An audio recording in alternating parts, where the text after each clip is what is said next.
Hey, Tony D here. I guess this is more of a political video, um, but it's such a strange story. I had to do a video about it. Um, and Jones here as well. This story, and you can't see it obviously on the camera. I'm going to get a different setup soon. This Christmas, it's coming. Anyhow, I initially found this on Summit News, which is Paul Joseph Watson's news thing. He used to work for InfoWars, so I checked out the news story to make sure it was true, and it is true because he used to engage in a lot of like conspiratorial stuff. Now he's much more reliable. Anyhow, the headline is Swedish behavioral scientists suggest that eating humans to save the planet. So, this guy is promoting cannibalism, not in a tongue-in-cheek way, but as a kind of as near as I could tell, it's a legitimate way. Because I actually went to the Swedish channel's site, and that video is real, and they don't translate the actual interview, so I don't know what he actually said, but the caption, and this is on the actual site, says the researcher examines the possibility of eating human flesh. There are many taboos. Oh, you think? In the days, the Gastro Summit about the future of food is being held at the Stockholm Fair. There, behavioral scientist Magnus Soderlund holds seminars that make most people raise their eyebrows. They are about the possibility of eating human flesh to save the climate.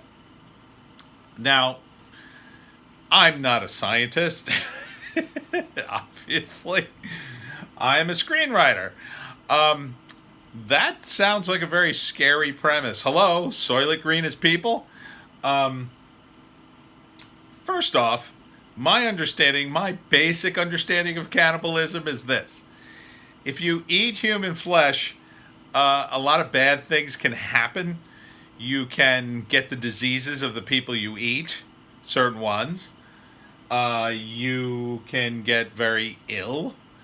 There's a disease called, I believe it's called kuru or guru. I forget. It has a name like that. There's a tribe that would eat the brains of the deceased in a ceremony. I think they would cook them, but the transmission of the disease came from eating the brains, and it would rot your brain, and then you would die.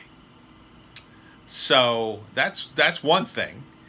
But imagine like HIV and blood-related diseases. I mean, I think you would definitely catch them if you ate human flesh. But if you could set aside all that, and you could set aside the fact that I don't believe human flesh is very nutritious, let's set aside all that for a minute. Let's pretend it's healthy. It's okay. From a health standpoint, you could eat human flesh. Is there nothing in between, starving to death and human flesh? I mean, really? Seems to me that there's a canyon of other possibilities. I mean, there's algae. There's been shows that where they take algae and they process it and they turn it into bread and things. There are tons of plants. There are tons of bugs. I mean, I think most of us would eat bugs before we'd eat a human being. I think if the choice was, well, would you like to eat these grubs or would you like to eat Frank? I think most of us would say, I'll have some grubs. Yeah, let me try them with ketchup or something. And now here's the real topper. For climate change, I assume that is because there'll be less people because you'll be eating them, which I suppose is a benefit to the climate, but not to the people being eaten. So, no. And who determines who gets eaten? Because my basic understanding of food preparation is if you find a live lobster and you cook it, you can eat it. But if you find a dead lobster, you wouldn't want to eat it because it's dead. So I'm not sure how that would work with dead humans. You would have to be very recently dead or killed, maybe. Didn't seem to work out too well on The Walking Dead. I'm gonna go out on a limb here, and I'm gonna say that I'm against cannibalism. I know it's a brave stance, but I think the Swedish scientist is out of his mind to even suggest it, because I can only imagine the rich people eating the poor in order to survive if, cannibalism was somehow greenlit. This scientist is quite possibly, in my opinion, the dumbest human alive, because he is not in control of Sweden, of anything. I mean, imagine if cannibalism was okay and we needed to do it. Do you think it would be people in the United States being eaten? No. No, it would not. We'd be looking at the third world countries like it was a buffet. Yeah.